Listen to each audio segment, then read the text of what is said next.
स्वागत है दोस्तों स्टडी फॉर यूपीएससी में। हम लोग current affair topic wise series पढ़ रहे हैं, जिसमें अभी हम लोग प्लेसेज इन न्यूज़ पढ़ेंगे। मई तक पढ़ लिए थे और आज जून 2025 का पार्ट 1 है। ठीक है, हम लोग दिसंबर तक इसको लगातार पढ़ेंगे। ठीक, देखिए, जिसमें पहला नंबर जो टॉपिक चर्चा में था उसका नाम था लेक ताहो। ये चर्चा में क्यों था? क्योंकि एक नाव दुर्घटना में लगभग 6 लोगों की जान चली गई थी, तो इसलिए ये चर्चा में आ गया। तो पहली बात तो देखते हैं ये कहाँ है।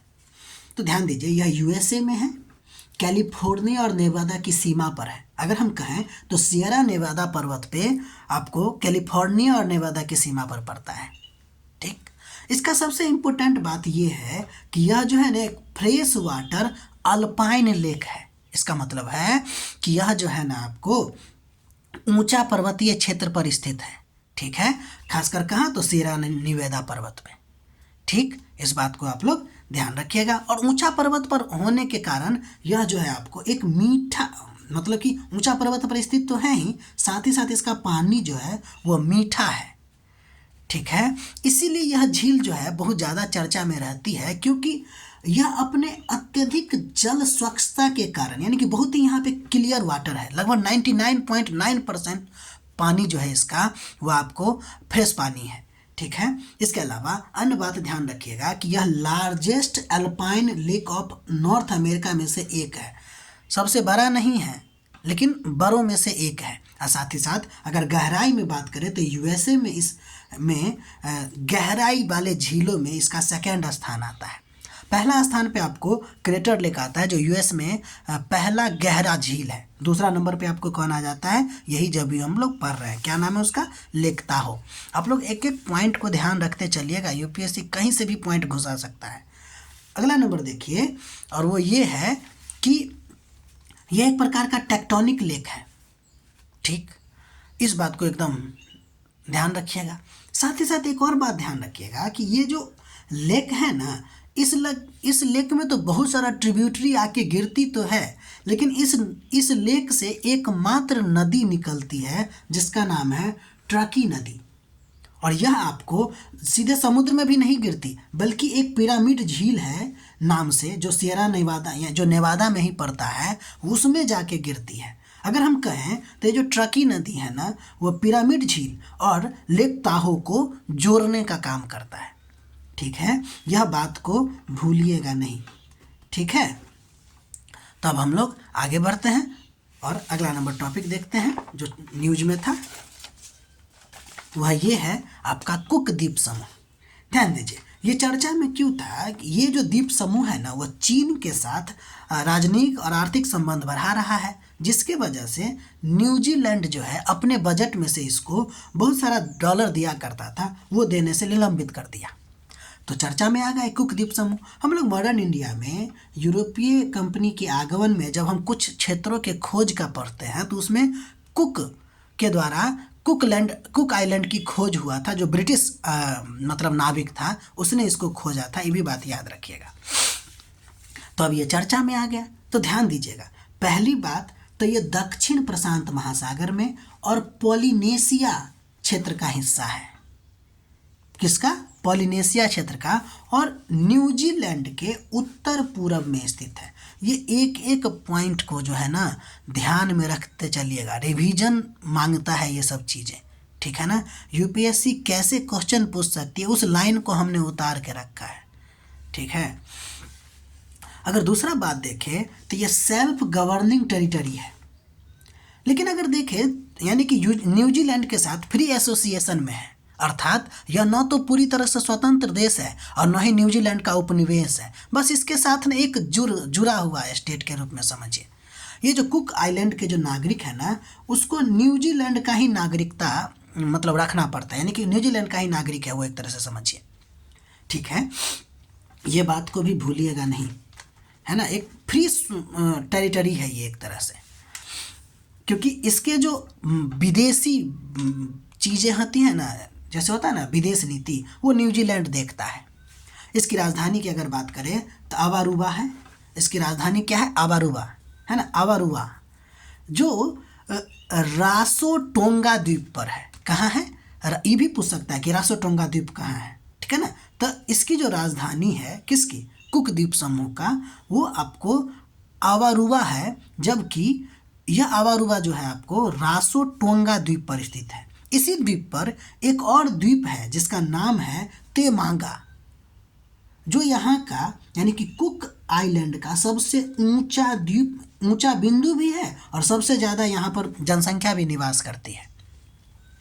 अगर हम और इम्पोर्टेंट बात करें तो इसमें लगभग 15 द्वीप हैं और यह 2 पार्ट में विभाजित है, एक नदर्न कुक आइलैंड और एक सदर्न कुक आइलैंड।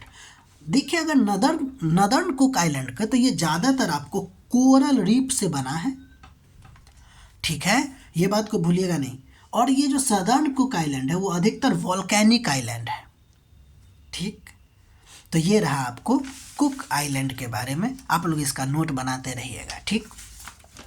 अगला नंबर देखते हैं जो शब्द चर्चा में था या प्लेसेज, उसका नाम है माउंट लेबोटोबी लकी लकी, ठीक है, या लाकी लाकी भी कह सकते हैं आप, माउंट लेबोटोबी लकी लकी।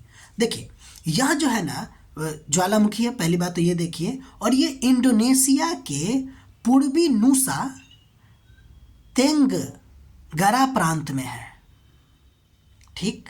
उतना भी नहीं तो कम से कम ये याद रखिएगा कि इंडोनेशिया में है ये आपको। और इसको ना जुरबा ज्वालामुखी कहा जाता है, जो हाल ही में फटा है। जुरबा ज्वालामुखी क्यों कहा जाता है अभी हम देखेंगे। फिलहाल देखिए यह किस प्रकार का ज्वालामुखी है, तो एस्ट्रेटो या इसी को कंपोजिट ज्वालामुखी भी कहते हैं। इसके अलावा यह इंडोनेशिया के फ्लोरेस द्वीप पर स्थित है और प्रशांत रिंग ऑफ फायर का हिस्सा है, इस बात को भी भूलिएगा नहीं। यह 2 ज्वालामुखी, ये 2 जुरबा ज्वालामुखी समूह का है, यानी कि यह जो है 2 जुरबा ज्वालामुखी का समूह है। एक है जिसका नाम है लाबोटोबी लाकी लाकी और एक है आपको लाबोटोबो पेरेम्पुआन, ठीक है। देखिए ये जो लाबाटोबू लाकी लाकी है ना, उसको कहा जाता है, ये पुरुष नाम है, और ये जो लाबाटोबी पेरेम्पुआन जो है वो एक प्रकार से महिला नेम है, ठीक है। तो इसलिए ये जो नाम दिया गया है ना वहाँ के कॉमन निवासियों के द्वारा दिया गया है, और ये पति पत्नी नामकरण परंपरा को दर्शाता है, ठीक है। इसलिए इसको पति पत्नी वाला ज्वालामुखी भी कहा जाता है, ठीक है, इस बात को भूलिएगा नहीं। अगला नंबर जो आपको कंट्री या टॉपिक चर्चा में था उसका नाम है साइप्रस। मोदी जी यहाँ का दौरा किए थे। ध्यान दीजिए यह पूर्वी भूमध्य सागर में स्थित द्वीप है, इस बात को भूलिएगा नहीं। इसके उत्तर में आपको तुर्की, पूरब में सीरिया और दक्षिण में आपको इजराइल और ग्रीस है, ठीक है। ध्यान दीजिएगा सबसे इम्पोर्टेंट बात यह है कि ये जो साइप्रस है ना वह आपको भौगोलिक रूप से एशिया का पार्ट है, खासकर वेस्ट एशिया का पार्ट है। लेकिन अगर हम राजनीतिक तौर पर देखें और सांस्कृतिक तौर पर देखें तो यह आपको यूरोप से जुड़ा हुआ है, इसीलिए यह ईयू का हिस्सा भी है, यूरोपियन यूनियन का हिस्सा भी है, ठीक। अब हम लोग आगे बढ़ते हैं, कुछ और बातें देखते हैं। देखिए इसकी राजधानी की अगर बात करें तो निकोसिया है, और यह एक दुनिया का एकमात्र राजधानी है जो विभाजित राजधानी है, यानी कि इस राजधानी के बीचों बीच एक लाइन गुजरती है जिसको हम लोग ग्रीन लाइन कहते हैं, अभी पढ़ेंगे, ठीक है। ध्यान दीजिए, तो ये दुनिया का एकमात्र राजधानी है। तो हुआ क्या, देखिए एक्चुअली हुआ ये, पहले ऐसा था कि साइप्रस में 2 समुदाय रहा करते थे, एक जिसका नाम था ग्रीक सिप्रिट और दूसरा तुर्की सिप्रिट। एक्चुअली में ये जो ग्रीक सिप्रिट था ना उसकी संख्या ज़्यादा थी और तुर्की सिप्रिट का संख्या जो था वो कम था। 1974 के आसपास यहाँ के कुछ नेताओं ने, खासकर ग्रीस सिप्रिट के नेताओं ने क्या कहा कि इसको ना ग्रीस में मिला दिया जाए, ठीक है। इससे हुआ ये कि तुर्की सिप्रिट्स का जो लोग थे उसको डर होने लगा।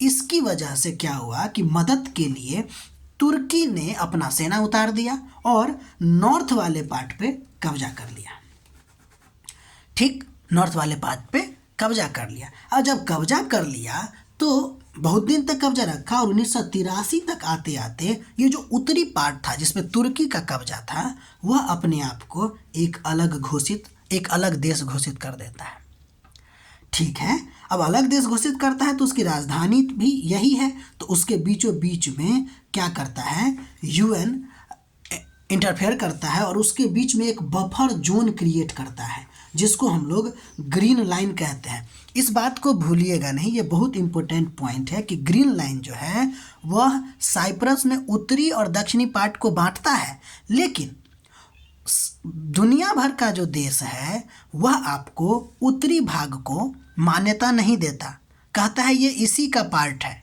ठीक है, यानी कि ये साइप्रस का ही पार्ट है। बस तुर्की ही ऐसा है जो इसको एक अलग देश के रूप में मान्यता देता है।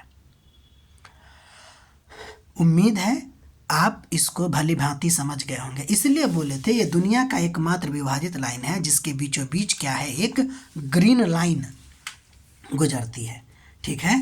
तो यहाँ तक आप लोग नोट बनाइएगा। बाकी अगर आपको हमारा प्रयास अच्छा लग रहा है तो लाइक कीजिएगा, शेयर कीजिएगा, सब्सक्राइब कीजिएगा, ठीक है। मिलते हैं हम लोग अगले वीडियो में।